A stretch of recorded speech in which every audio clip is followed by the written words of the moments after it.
Alrighty everybody, so today we're going to be working on removing the old rub rails from the 18 Outrage, or any Outrage for that matter that's a classic Outrage. So the first thing you're going to want to do is get yourself roughly a 1/4 inch drill bit and a drill as well. Pretty simple process here. We're just going to be going around drilling out all the rivets. Obviously there's quite a few of them, probably about every 6 inches, so you're going to want to make sure to get all of those.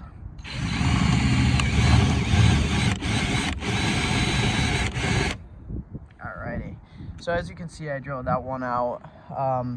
Basically just going to go around the whole boat, drill all of them out, and then start to pull off the rub rail.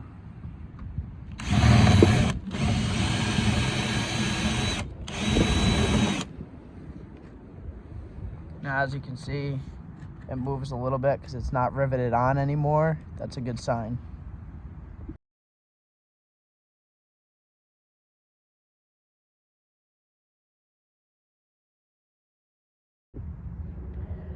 Alright, so the next step here in attaching your rub rail after removal, kind of the first step, you're going to want to take your 5200 3M adhesive / sealant in your caulk gun and just fill all these holes all the way up, the old rivet holes that you drilled out and removed. This is going to help keep a watertight seal and just help overall for the longevity of the boat itself.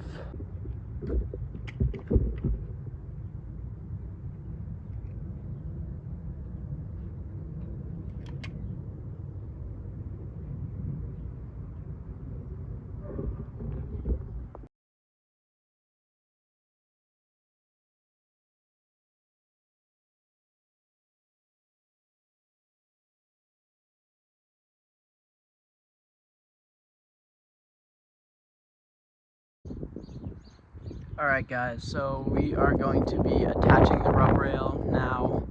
You're going to need a couple things. The first thing you're going to need is as many clamps as you can get as possible to clamp the rub rail to the gunnel itself. You're also going to need a rivet gun. The rivets that they send you, they're really good material, so I would definitely recommend using those. 5200 marine grade adhesive and sealant. You're also going to need a drill, and the drill bit that you're going to use is going to be a 3/16 inch drill bit along with a drill. So I'm just going to show you guys how I put in one of the rivets here.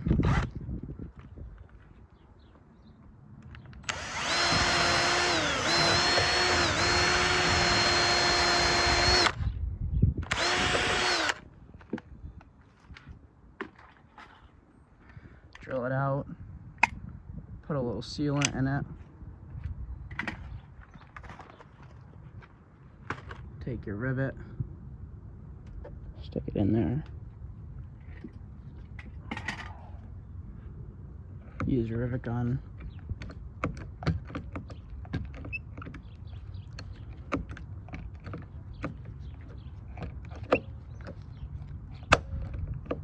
crank on it a couple times until it breaks off. So you're going to want to do these about every 6 inches or so, and then I usually do them a little bit more frequently around the bend at the front. In a little bit here, we will be showing you how to wrap it around the back corner of the gunnel as well, in the by the transom. So stick with us.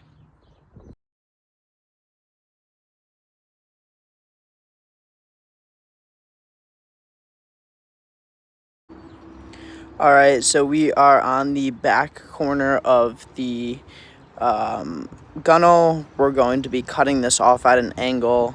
You kind of want to mark it out from an angle straight out, and then we're going to just use a saw to cut it off. After that, we're going to use another small piece and make sure We have the angle right on the piece, mount the piece over here, and then rivet it on and wrap the black part of the rub rail around. So I'll show you guys what it looks like after I cut it off. Alright, once you have it cut off at the angle that you want, what you're going to want to do is kind of just trim down all the excess here to make sure you get a good clean fit. I will show you guys what it looks like after that.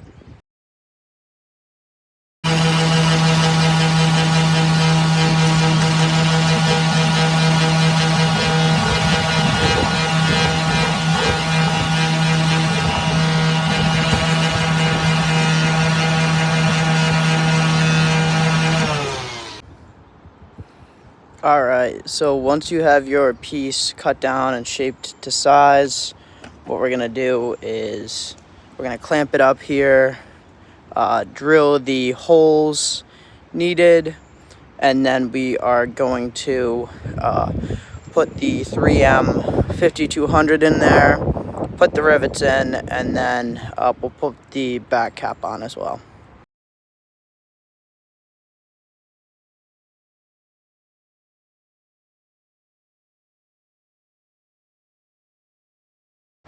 When you get to the edge here, in order to wrap it around, you're going to want to cut out some pretty decent amount of material in there.